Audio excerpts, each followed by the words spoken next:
listening to the Pasco Podcast with Mike Carballa.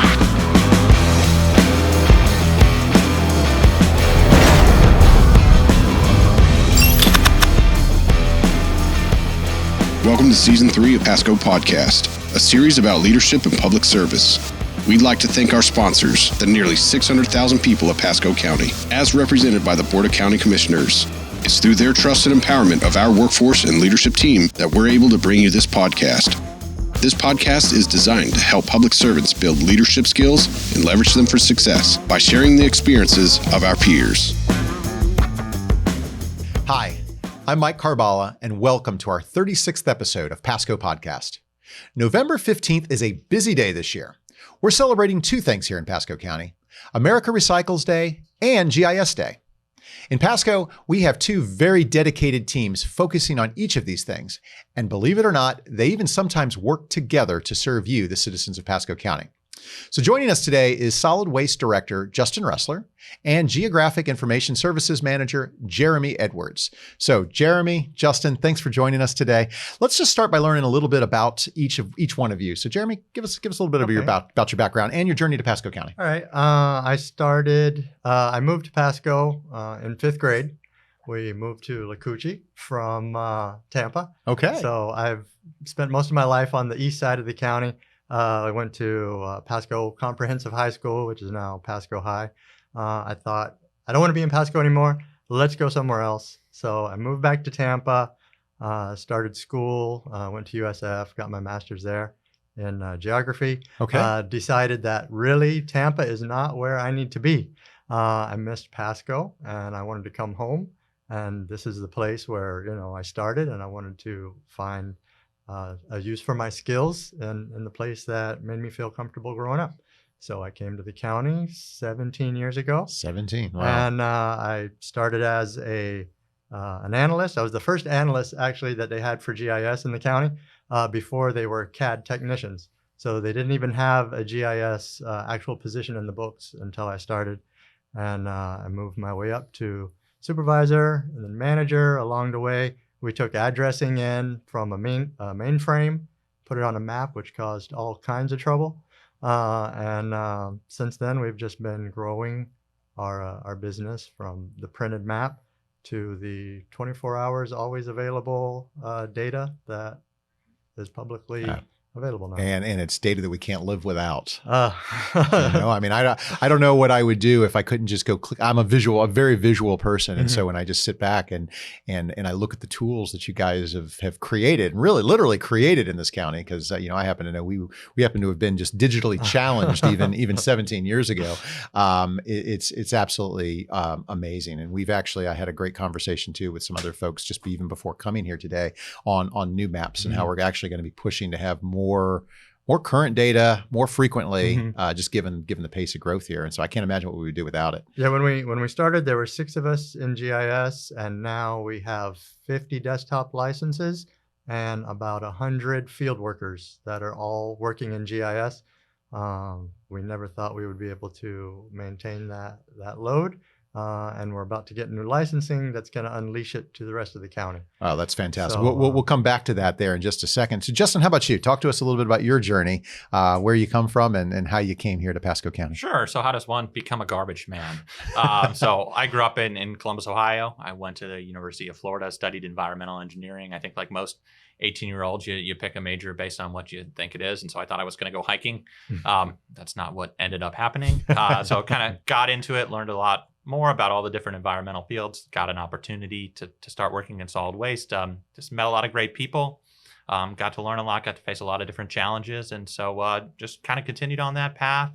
Hung around in Gainesville for a long time, ended up getting my PhD in environmental engineering, working on a number of issues related to landfills and waste energy. Was out in the private sector for a couple of years and then landed here in Pasco. I've been here about 6 years. Wow. Has it been 6 years? It's been 6 years. Oh my goodness gracious. It feels like 6 minutes. I gotta tell you, that's great.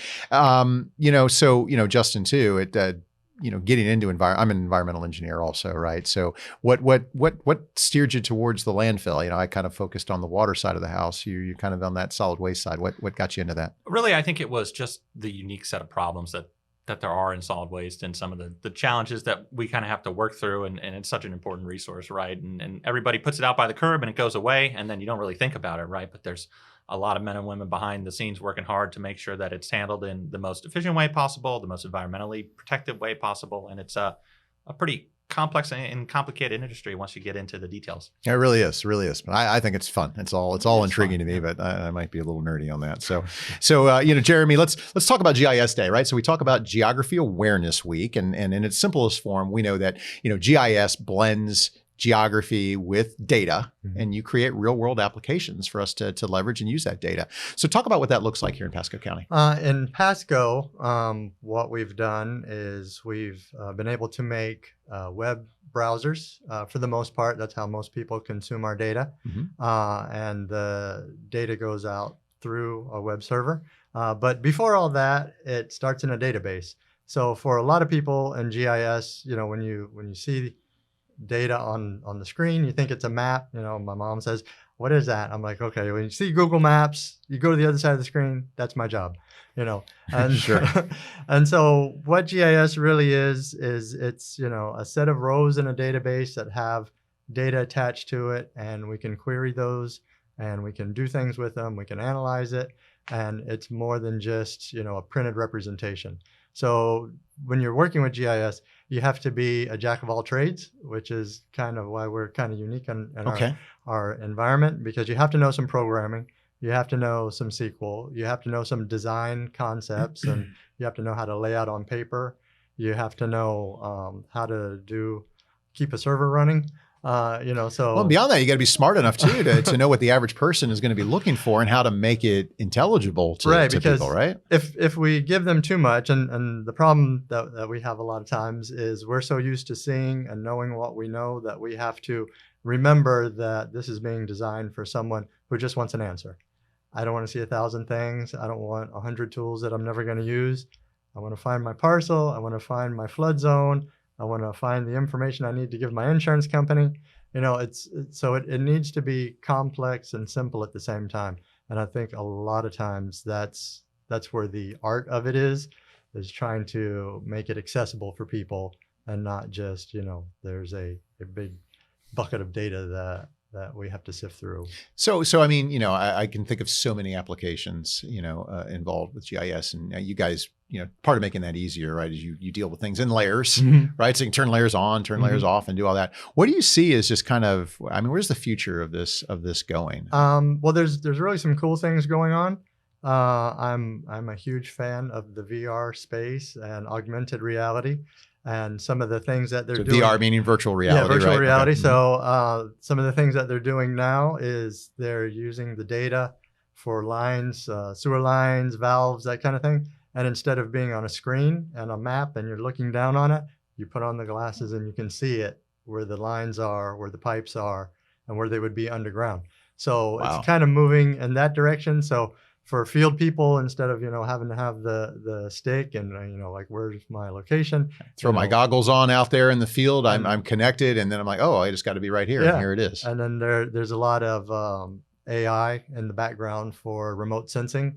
So we're using it now to get like roofs and buildings, so we know how many buildings are in the county. We can go through, and what used to take weeks and weeks and weeks can be done by training the computer to know what a roof looks like, what type of roof it is. This is great for the property appraiser, because they can see when a parcel's been changed. Instead of having to go out and look at it, they can run the tools on the aerial and say, okay, there used to be grass here, now there's a roof there. There used to be a lake, and now there's a subdivision. So you can find out a lot of stuff without really having to go out and look at the area. It saves a lot of time, saves a lot of money, and it lets us also know, if you're going in an environmental, path, we can see where the building has happened, where we want to keep the building, what are the best types of lands and areas to use if we're going to expand, because, a lot of people are very, keep Pasco natural. And with our data, we can do analysis to kind of find the best places to keep Pasco natural but still be able to build. Fantastic. So many possibilities with artificial intelligence. We talked a little bit about it yesterday at the team leaders meeting, where we were, just kind of looking at what opportunities are there to use artificial intelligence in government. But you hit on the environmental side. So Justin, segues kind of back to you a little bit. Let's talk about America Recycles Day, and part of our solid waste department. You guys have a fantastic record of recycling, as well as just environmental stewardship in general. So why don't you kind of talk to us about those areas of your program? Sure. So Pasco County has a curbside recycling program. That's the program that I think everybody is typically familiar with, right? So you put your recycling out by the curb, it comes into our facility, it gets aggregated, then ultimately it gets sorted out into the different materials that we recycle, whether that's paper, plastic, metal, things like that. And one thing that's really important to think about is that recycling is a commodity, right? And so really it's subject to market fluctuations, right? And so there's going to be times when those commodities are in high demand, and there's going to be times when they're in less demand. But you don't have a choice. We're still collecting it. We still have to push it through. You got to ride the wave, right? Yeah, and so it's something that over time it sort of evens out. And so that's really the first line of defense there, right? So you would say reduce, reuse, recycle, and beyond that is recover. So you want to recover energy from the things that can't be recycled, right? And so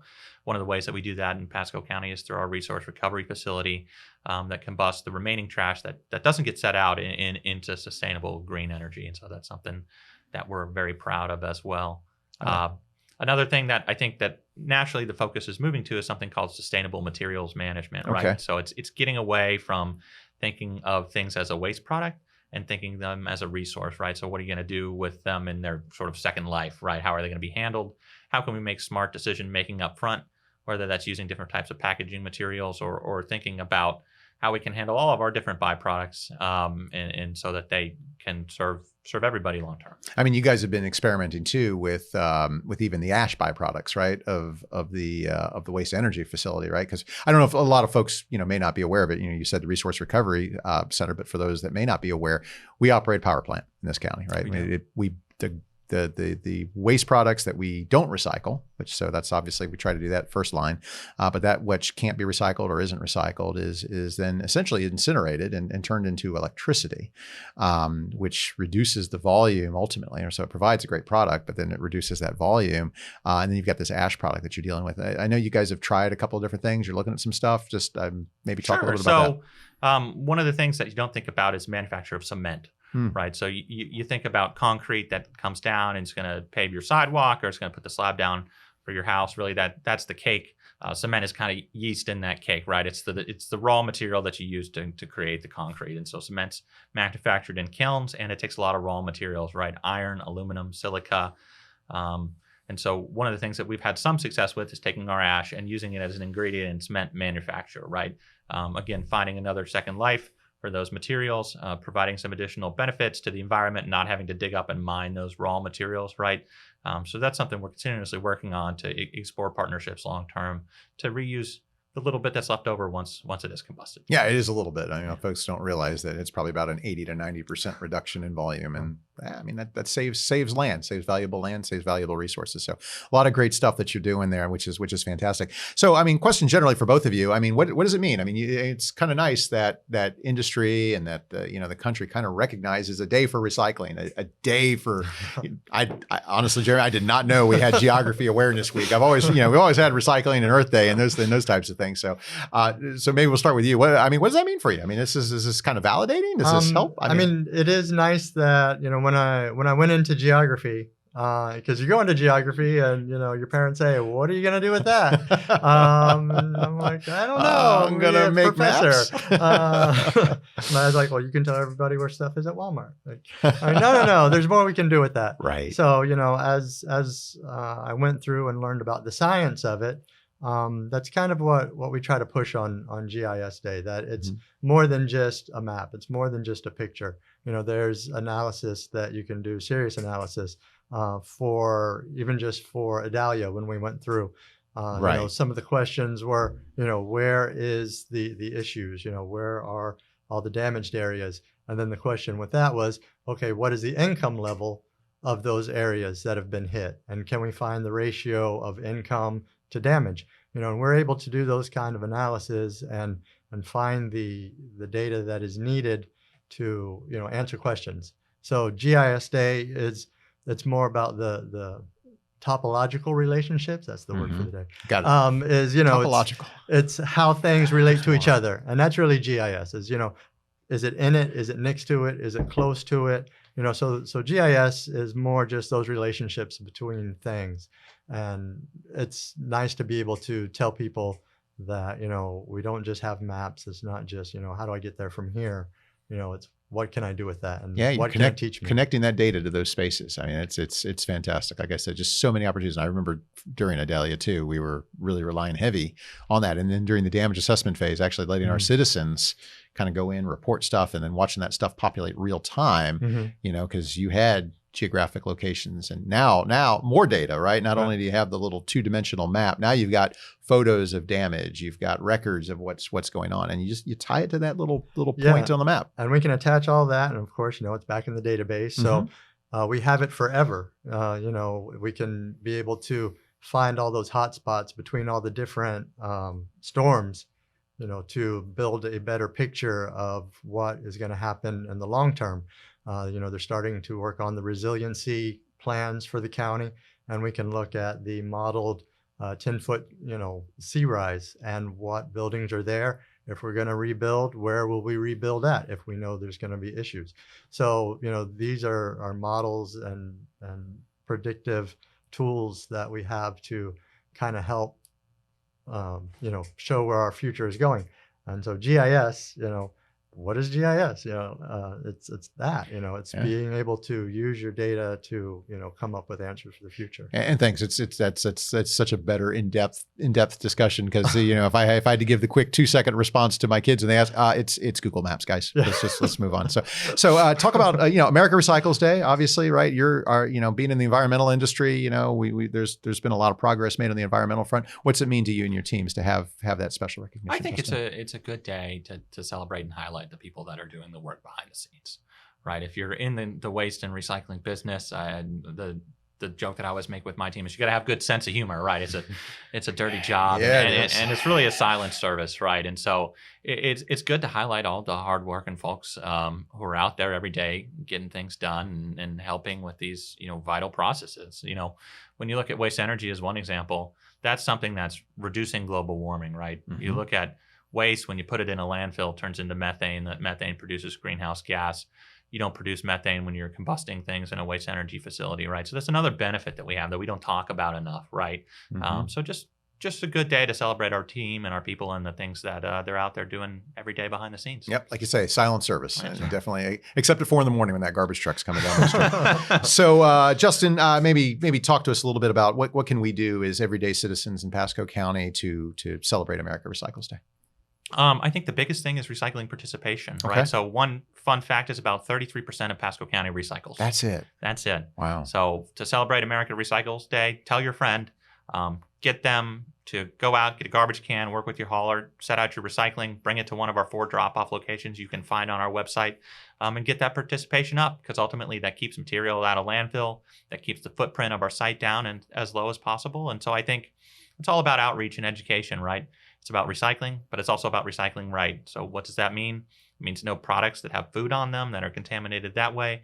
It means no glass, because unfortunately there's no market for that, right? There's no end use. Yeah, I think a lot of people think that recycling glass, it seems like that's the easiest thing to do. And I always tell them, well, it weighs a lot, and we have a lot of sand on the earth, guys. It's you know, it seems like something, but in terms of the preciousness of the commodities and the materials, metals, paper, those are the real things there.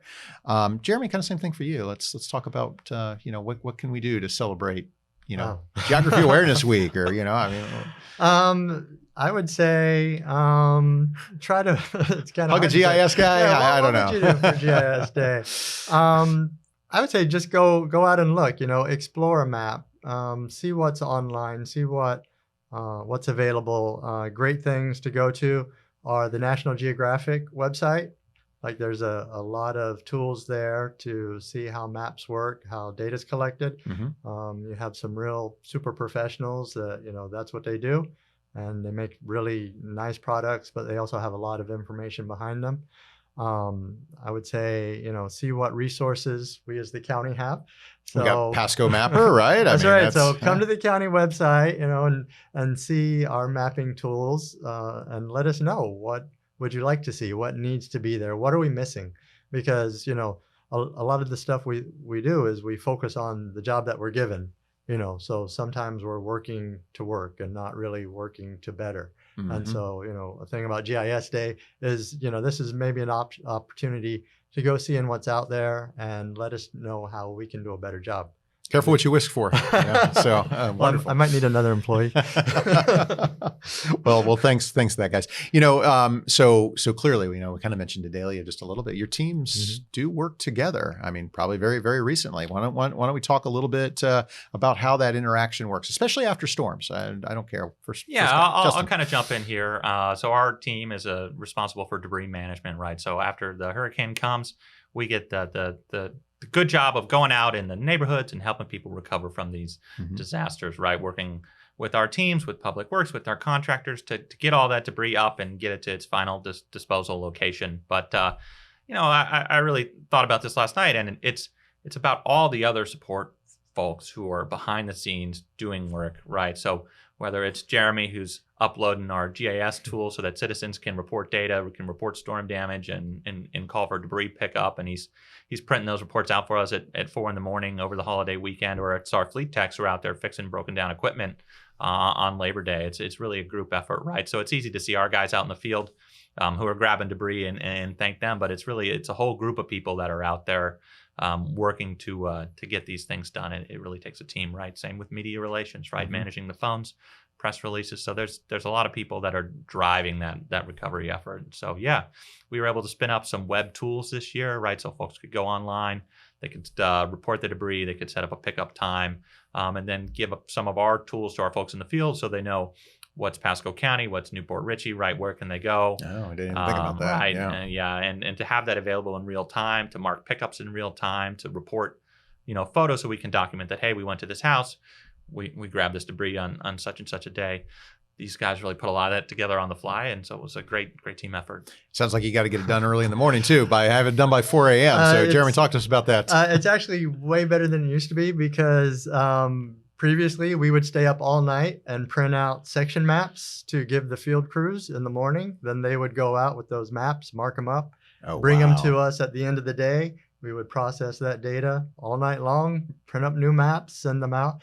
And with the debris pickup and damage assessment, that was the way it worked until we were able to come up with interactive tools, web services that we could send them out and get real-time feedback from what's being put in, what's being picked up. As they're going through their day, they don't have to wait for the next day to see what's new. It's there as they're working. And, you can go and we can route if, we ever need to go through that far and say, what's the best way to get to a job? We can supply that information as well. Fantastic. Well, let's shift gears just a little bit. And, one of the things we like to talk about here on this podcast is leadership. Both of you are in leadership positions, formal leadership positions, of course. What does leadership look like for each of you? Justin, why don't you start? Yeah, I think it's about building meaningful relationships with your team and helping them to succeed, right? We've got so many hardworking folks, and I'm really just there to try to support them and help them get their job done, make sure that they have the tools and resources they need, and to advocate for those tools and resources and help, solve any challenges they may encounter, right? And so it's giving people the resources they need to do the job. It's giving people the space and the empowerment they need to do the job, and letting them work. Yeah. And it's a journey that I've been learning a lot on. I've been fortunate to have a number of great mentors, both, inside our department and throughout the organization. Yeah, you've had some great bosses, I think. I have. Yeah, that gets back to our theme of people, purpose, and performance, right? We take care of the people, right? Give them the tools, the resources, training, equipment, everything to do their jobs and connect them with that purpose, and again, our mission, right? Serving our community to create a better future. And then that performance, just get out of the way, let them do their jobs. And, that doesn't mean there's not accountability along the way. Performance is, we still have to perform to a certain level, but it's about giving them that space and being the servant leaders and removing those obstacles so they can be the best they can be. Fantastic, Justin. Jeremy. The same kind of thing. I think being a good leader is to know that your employees are people. Okay. And that they have lives like everybody else, and that, the more that we can work with them it's very hard to get to that level where you want to be a friend but not a friend at the same time. Sure. But really understand that we're all in it together, and what I can bring to the table for a lot of people in government. GIS is really a huge government type job, but oddly, it's a lot of people that are fresh without very many skills. So they have all the formal training, but the actual how does this work when you're trying to work it? We don't get a lot of that coming in. So it's really nice to be able to take that experience from coming in as just a guy doing some editing and stuff to full analysis and a manager, and apply that information to whatever questions they have. So that they can come to the answers themselves, because you can't always just give them the answer. Yeah, no. I mean, and you hit the nail on the head of another piece of taking care of people, and that's mentoring, right? Building that bench and making sure that people can be the best versions of themselves at work, that's fantastic. That's another part of what leadership is about. Any challenges you've experienced over the years, Jeremy? Anything you care to share? Talk about? I think a big challenge for us is the fun part of the job and the glamour part of the job. Okay. Wow, you made that and gave it to me and it does everything I want, versus none of these 7,000 points are in the right place and somebody needs to move those. So there's a balance of the grunt work of what people don't see to give you the glamorous results that everybody wants. So in managing workloads and tasks, there's a lot of cross training that you can do to kind of help spread that load out, Gotcha. So everybody does a little bit of the stuff nobody wants to do, and everybody can share in the great times that when we give a good result. Cool. Justin, same question. Yeah, I mean, I don't know how much time you got. I think,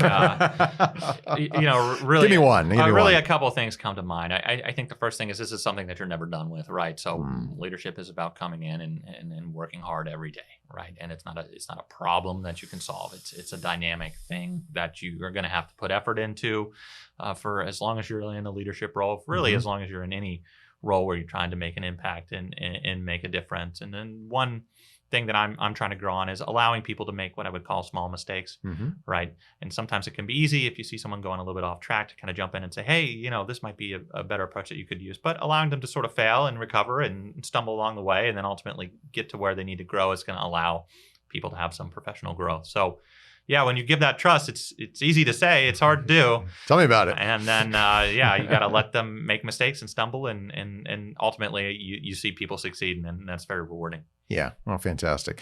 Let's talk a little bit about continuing to build your leadership skills. What types of things do you do, Justin? Well, I think I'll give you one example. I work with an executive coach who's been really helpful, right? Who's given me some feedback on things to do, both help my management style and really appreciative that the county's provided those resources and that opportunity, but just highlighting different ways to think about things, right? Helping me work on different tools and resources, and then taking those things and lessons that I've learned and sort of pushing them out to my team, right? And doing it in a way where it's not dictatorial, right? But it's about, creating a shared message and a shared vision. Cool. Jeremy, what about you? I think I've learned a lot from my supervisors. Okay. When I came into this position from the working role, so I was promoted into management, and I try to read, I try to study, but really just seeing how my bosses have worked with me really helps me to kind of work and use some of those same techniques that I see them using on me, with my employees. And that so far has been really good. And, I think I need to do a little more training as I get a little further, because you never stop learning ever. No, you don't. And then just being aware also that my words as a manager, as a leader, are more impactful than my words as a person. And that, I think, has been a really big learn for me, that when I say something in a managerial role, it has a completely different effect and weight as if I was just talking to a friend, Yeah, I've seen things done. What? oh, I didn't say that. Well, I was just kidding, and then next thing you know, right? And you have to be mindful of that. But both of you kind of hit on that relationship, whether it's a formal mentor or a coach or a boss or someone that you admire, learning from others. And I think as a lesson for all of us as leaders too, let's don't forget to pay that forward too, right? And so making sure that we too are developing, the next in line. Justin, you're kind of on the uprise of your career. Jeremy, you're probably there with me. Just trying to make sure that we continually give back and share those lessons that we've learned, that experiential. Those experiences, passing that along is invaluable. It's nice to learn from others shortcomings from sometimes. So, both of your industries are growing, right? Pasco County is growing at a fast clip, and we continue to do that. But our industries in general are growing. The demand for GIS services are growing, obviously, as populations boom, and we have to deal with environmental issues, solid waste, recycling, all those are growing. Any advice? I mean, there's people have a lot of choices these days on where it is they want to work, what it is they want to do. Any advice for someone who might be interested in getting involved in either of your careers? Jeremy, let's start with you. Well, when I was a small child and I wanted to be a GIS, it didn't. No exist, way. So it was great that you were folding out the AAA maps, man. Yeah. Where's my triptych? Like I didn't know what I wanted to be, and maybe that was good because I just kind of evolved into this. But now there actually is formal training. My degree was actually geographic techniques because there was no GIS degree. Mm-hmm. But now there's a lot of good programs that are out. But you don't have to focus on that. I feel like there's a lot of people that come from environmental studies. There's a lot of people that come from computer programming. So those are all skills that come into GIS. So you don't have to use this as a goal, but if you stumble upon this, it is really a nice place to be, and the skills and opportunities you have can be amazing. It sounds like every day at the office is going to be a different project. There's going to be something, and I think, like you said before, you get to employ so many different skills, not just maybe with those that you learned with the geography degree, right, but you've got a little bit of programming, you've got some analysis, you've got just a whole host of things. Yeah, so I think I was. So if you got ADD, right? Maybe yeah, it's perfect because I think I started really as a computer person, but then I learned how to make maps. I learned how to tell a story with a map. And then I was able to use that, but I also had, another host of skills. So if you're someone who likes to do many things and, isn't quite sure where the best shine is, GIS is really a nice thing to do because there's so many different functions, even within GIS itself. You can do hydrology, you can do soils, you can do winds.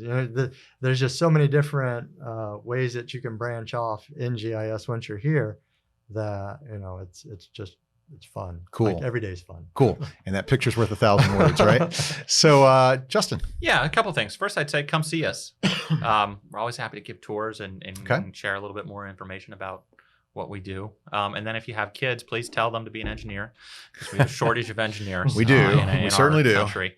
But if you're not a kid, so probably most of this audience, I would just say take opportunities as they come, right? And so I had a boss this week say to me, things are nonlinear, right? And so sometimes it's just about getting your foot in the door rather than having a step-by-step plan and say, I'm going to do this, I'm going to do this, I'm going to do this.